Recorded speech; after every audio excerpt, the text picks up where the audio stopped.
So, today we're going to dig into the psychology behind a massive cultural shift, the Gen Z side hustle. And look, this is way more than just a trend. It's a fundamental change in how an entire generation thinks about work, money, and yeah, their future. I mean, that sounds completely wild, right? But it's literally happening. And this isn't just about a couple of ambitious kids. It's a snapshot of how a whole generation is approaching work. It captures a huge shift in the economic landscape, and it's happening right now, from bedrooms all across the world. So, you gotta ask, right? Why? Why are so many young people basically opting out of traditional career paths to build these little empires from their laptops? This isn't just some fad. It's a really calculated response to the world they've been handed. All right, so to really get the why, we first got to look at the what. Like, what's actually going on here on the ground? We're seeing stuff that, honestly, would have been totally unthinkable just a decade ago. And it's just the new normal for anyone under 25. It's fascinating. And what's so wild is the kind of professional language they're using, and at such a young age. I mean, we're seeing teenagers describe their TikTok accounts as media companies. College students have public Calendly links like they're open for business meetings. They're building these serious professional brands before they're even old enough to legally drink. Okay, and this right here, this is where it gets kind of weird. We're in one of the best job markets in decades, yet labor force participation for 16 to 24-year-olds is actually declining. But at the exact same time, more than half of them have a side hustle, so they aren't lazy. No, they're just playing a totally different game. So, what's really driving all this? Let's get into our first major psychological driver.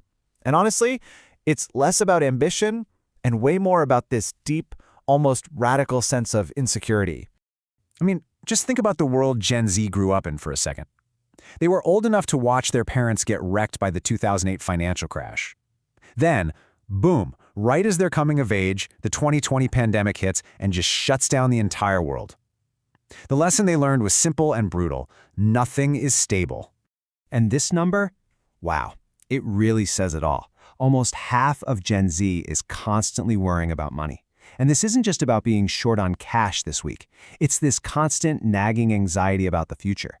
An anxiety born from watching the systems just fail over and over again. Yeah, and this quote just nails it. It cuts right to the heart of their worldview. They saw the layoffs, the broken promises. That whole myth of the stable, lifelong job just fell apart right in front of them. So the idea of betting your entire future on one single company? To them, that sounds like the riskiest move you could possibly make. So what's the solution? They diversify. Just like a hedge fund manager, they spread their risk across a bunch of different income streams. And listen, this is super important. It's not about getting rich quick.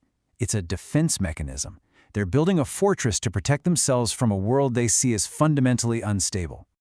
Okay, so that defensive mindset, it leads us straight into our second big driver. Because in response to all that insecurity, Gen Z didn't just adapt. They've gone all in on this idea of being the CEO of their own personal brand.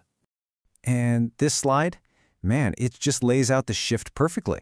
The old way was, get a job to build a career. But for Gen Z, you build the personal brand first, and that allows you to create multiple income streams. The brand itself is the main asset, not the job. It's a complete flip of the old model. And get this, a staggering 86% of young people are totally fine with posting sponsored content for money. Something that might have been called selling out a generation ago, now it's just smart business. There's no shame in monetizing yourself. In fact, it's pretty much expected. Because this is the huge lesson they learned from watching the first YouTubers and TikTokers blow up and become millionaires. The message they got was crystal clear. Your own personality, your unique point of view, your content, that stuff is actually a valuable commodity. And they're cashing in. So when you hear that phrase, CEO of me, don't just think it's narcissism. It's not. As this definition makes clear, it's a survival strategy. It's the only logical conclusion when you realize that your personal brand can give you more security and more upside than a traditional 9-to-5 ever could. In this new creator economy, you are the product. Full stop. Okay, so they've got the why, the motivation, but what about the how? That brings us to our third and final driver, which really explains how all of this is even possible. It's not just their mindset. It's the incredible technological world that Gen Z grew up in. And this concept is absolutely key. It's called leverage-seeking behavior. Basically, Gen Z gets on an intuitive level that trading your time for money is a dead end, right? There are only 24 hours in a day. The real money, the real opportunity is in creating assets that work for you, even when you're sleeping. This example makes it so clear. The old path, tutor one kid, get paid $30. It's linear. The Gen Z path, create one online course and sell it to 1,000 students. They think in terms of scale and leverage, not hourly wages. You know what's really wild, though? They have zero fear. They're the first generation that grew up in the tutorial economy. They've never known a world where you couldn't learn a super complex new skill from a YouTube video in a single afternoon. And that gives them this incredible confidence to just jump in and start businesses in fields they literally just heard about last week. So, let's put it all together.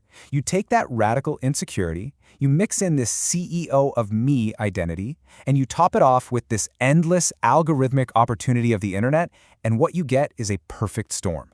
You get a generation that's just operating on a completely different logic. And this quote, this just flips the whole conversation on its head. It's asking us to look past the confident LinkedIn profiles and the flashy bios and see what's really underneath. This isn't just a generation of greedy entrepreneurs. It's a generation hedging their bets against a future they believe is totally up for grabs. And that right there is the main takeaway. They looked at the world they were given, with the unstable jobs, the insane student debt, the broken corporate promises, and they made a cold, calculated decision. They decided the traditional path was actually the riskiest one of all. Which leaves us with one last, kind of provocative question to think about. As we watch this generation literally rewrite the rulebook on work, we really have to ask ourselves, are they just being reckless? Or are they the only ones seeing reality for what it is? Maybe their bet is the only one that actually makes sense anymore.